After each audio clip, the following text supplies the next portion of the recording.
So we can start.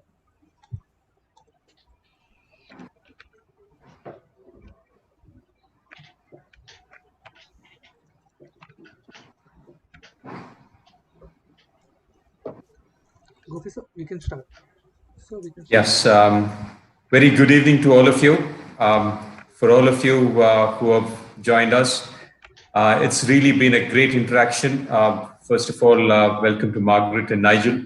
Again, we had in the last webinar, we went through with the concepts very good evening to all of you and how relevant for all of you and how it was formed by Margaret, and then what are the key components of physical literacy. In today's world, where it is supremely important that we stay active, and we as a country need to embrace this fully. So in this regard, today we will go ahead and talk in detail about the practice and how as a country we can embrace this. Very happy to welcome both of you, Margaret and Nigel. It's an honor and pleasure to have you back both with us. And thank you very much. Detail. I would request any of you who have questions to please come on the chat box and then ask your questions. We will spend the last 20 minutes or so answering those questions. I think it's really wonderful to be here once again. So if we were to start, we've had quite a few questions in the last edition. And one of the first things was people wanted to know was, what's the difference between physical education and physical literacy? So I had people coming back and asking me, do we replace the word physical education today with physical literacy? And I would want you, Margaret and Nigel, to please put light on this. Right. Well, I'll have a go. Physical education is that part of schooling concerned with developing physical competence. That's what it is. It's part of the education system. It's part of schooling. So it's an activity. It's a curriculum subject. Whereas physical literacy is the goal of physical education, why we do it and what value it has. So let me try and help you. If you are eating, that is an activity. It's a doing thing, like physical education is a doing thing. If you say, why are you eating? I'm eating for nourishment, I'm eating for pleasure, I'm eating for socializing with other people. That's the reason why I do it. So that's the difference. One is as an activity, and the other is a why we're doing it, the value of doing it. And therefore, we have to change our focus when we talk about things as an activity, and there's a reason for it. If I can add in there, as we know, physical education takes place in school, but education is a lifelong process. So we do continue to learn throughout life in different ways. Now, the subtle difference here is physical literacy is our disposition. It's our behavior, which is based on our experiences. So we might have a whole range of experiences through physical education, through sports teams and clubs, with our parents, with our peers, and all of these experiences will influence our disposition. And it's our disposition, it's our reason for being physically active that is our physical literacy. It's our motivation to engage, it's our confidence, it's our physical competence and our knowledge and understanding. So when I looked at the physical education teacher and the PL philosophy, there's a word which says enable all participants to develop motivation and confidence. When I look at what practice happens in actual reality is that in a school, typically we have the physical education teacher being assessed by the performance he gets. And in that sense, he goes after the top 4 or 5 people in class, and that ends up keeping a majority of kids in class who are not very confident. So how do you think we can kind of figure a way to assess this? And how do you think, what should be the mindset of a practitioner of physical literacy? Well, Or let's understanding of start physical with, literacy? let's start with the concept of enabling. And I think that Roger, Nigel, we can move to the end if we want to move to the end at this stage. Later questions. An enabling environment is one where everybody has the opportunity to make progress and have success, so that you are concerned with the individual. You're not just concerned with the most able, because in my view, the goal of the physical education session is to enable everybody to develop. Now, some people, it may be very, very important that they develop their particular techniques because they're going to be high flyers. But other people, it's very important that they remain motivated, that they are engaged, that they're engaged purposefully, and the teacher is positively supporting what they're doing. So this is where there's a lot of work that needs to be done, and I don't know whether you want to launch a little bit, Nigel, into differentiation, but the class needs to be looked at as a group of individuals, all of whom have similar but particular needs, and therefore it's up to the teacher, if we're talking about in school, to design a lesson which in theory will cover everybody. The teacher will then, within the lesson, respond to the individuals in a way which is appropriate to their own endowment, their own ambitions, and their own competence. So this asks the teacher to be more than just a director, asks the teacher to pick up what is needed by different people, and it enables everybody. It enables, and I'm worried when you say that they focus on the top 6, because the top 6 have, if you like, lots of opportunities outside school, whereas the remainder probably don't do any other physical activity except for PE. So that the teacher needs to focus on everybody. You want to follow that, Nigel? Yeah, I was going to say, if I can come in there, because I think what you'll find is most PE teachers have been successful in sports. They've been enjoyed sport. They've had good opportunities, and they want to share those opportunities with everyone else, which is fantastic. But there is a tendency, and I'm not saying that's everywhere and everyone, there's a tendency for teachers to focus more closely and give more time to the more able, because often schools want to compete in competitions, in a whole range of activities, and be seen as being successful, which is what the PE teachers were doing. However, this is where there's a key issue, and this is why physical literacy is so important. We want everybody throughout the world to be physically active. We have a time in physical education where we can influence people significantly. If we are only focusing on the able people and we're devoting too much of our time to those people, then everybody else in the class, the other 25 or 30, will be switched off. If we switch them off at school, then the likelihood of them being physically active for life will be less.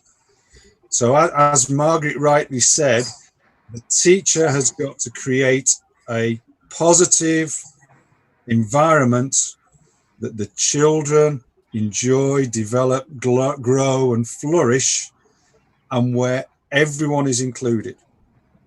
So I think that's the key difference here. Physical education teachers are focusing on moving everyone forwards in their learning and in their personal development.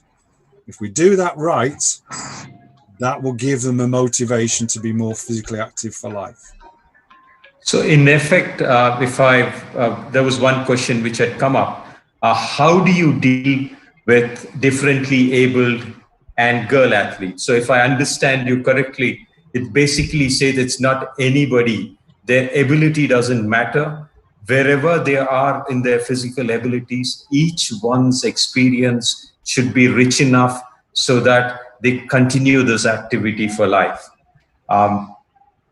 Okay, I'll pick that up straight away, because this is where the skill of the teacher is really important, and the training of the teacher and the experience.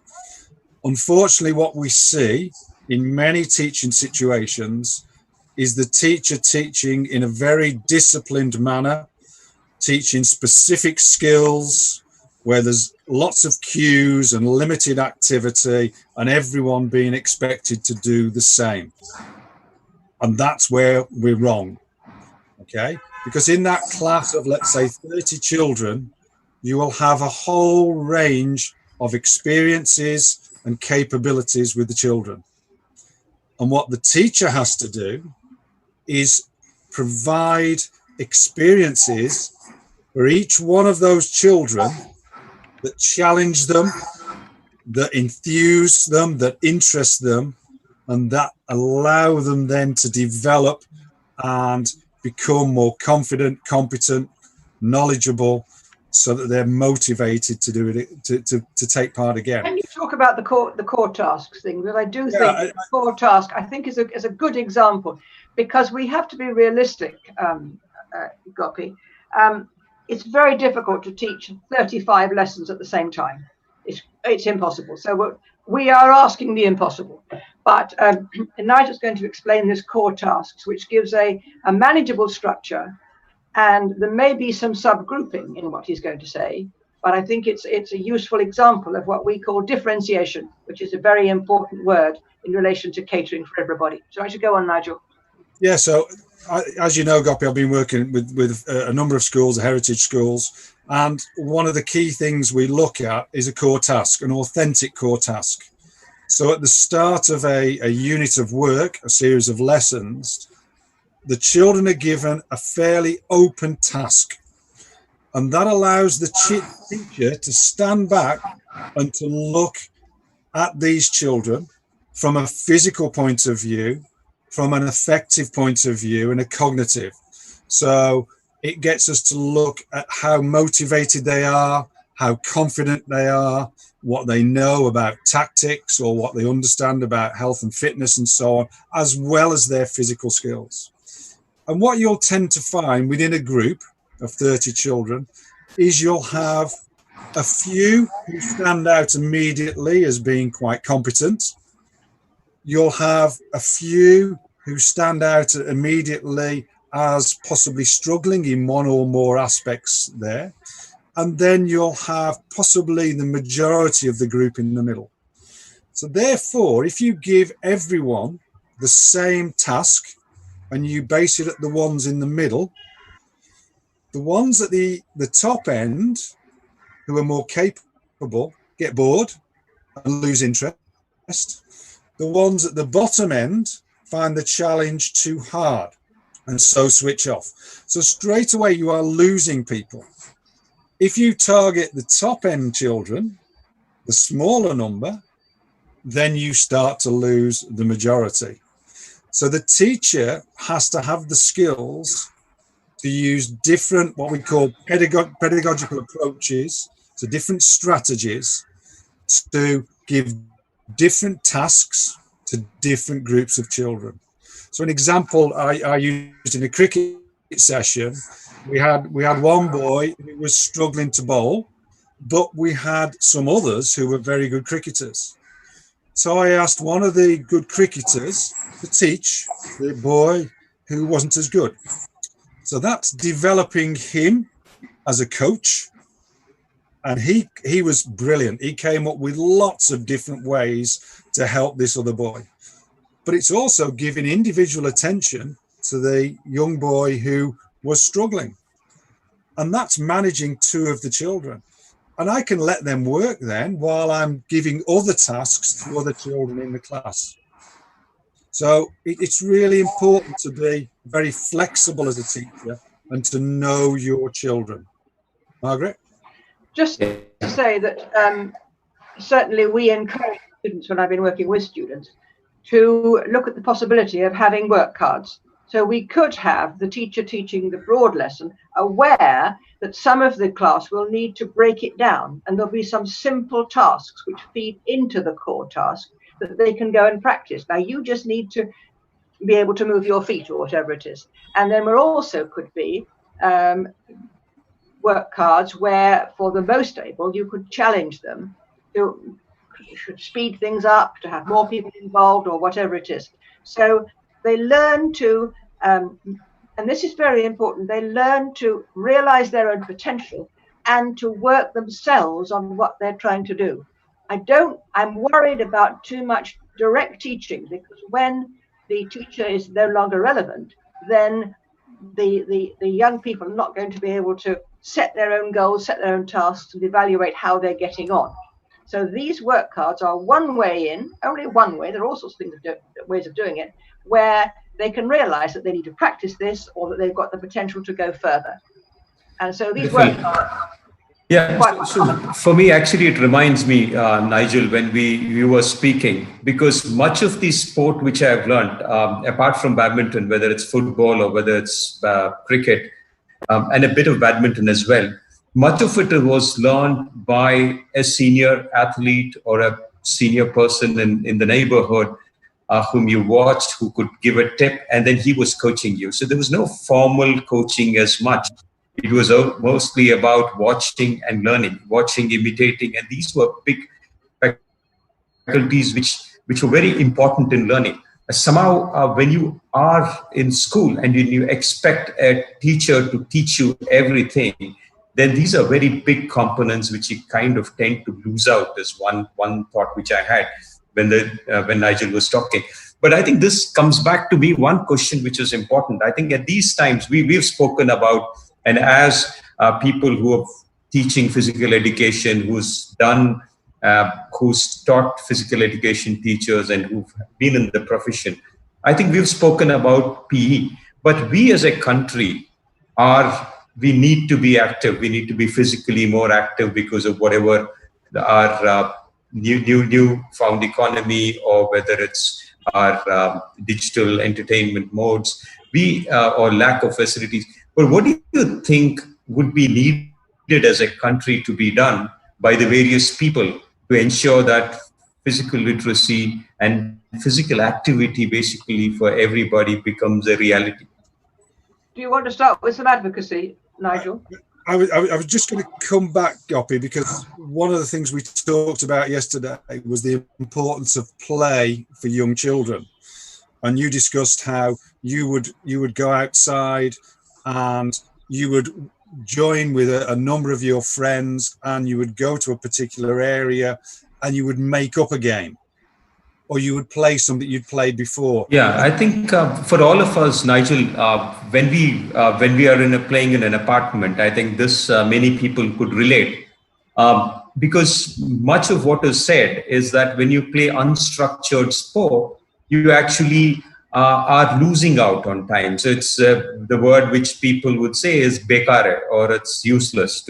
It's just for fun. But truly, if you look at unstructured sport, that's where actually the most benefits come.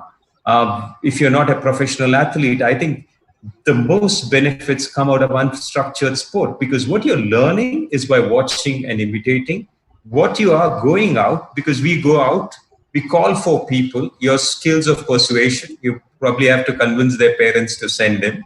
And then you go find a small place, your place of adaptability. You find two people in the group to figure out leadership qualities, compliance, and then you're kind of compromising, you're persuading, your leadership, your loss in the big pressure matches, in the sense you would have people taunting you if you lose. And then if you are in a team and if the team lost because of you, you would actually have to pay for it, in the sense you would be mentally traumatized. But I think these are things which actually make you stronger. So when people say unstructured sport is not useful, I think it pains me the most, because when I look at the reality of stuff, whether it's playing hide and seek, or whether it's playing 7 stones or marbles, which have no basic equipment, and which are just everybody comes together, joins together, and plays a sport. It is so very important, and I think that's something which I think we've spoken about, and I think that's very, very important, because that's greatest fun. If you ask kids, that's also the greatest fun. Margaret, you want to add in? Well, I just want to say that we're looking at enabling. We're looking at an enabling environment, an enabling country. And if you are enabling, you are giving people the opportunity. Now, the opportunity can come from the fact that there are physical resources. The opportunity can come because you are encouraged. You're given freedom to go out. Your parents enable you. Your friends enable you to take part. And it's an inclusive attitude. And this goes right through life. We need to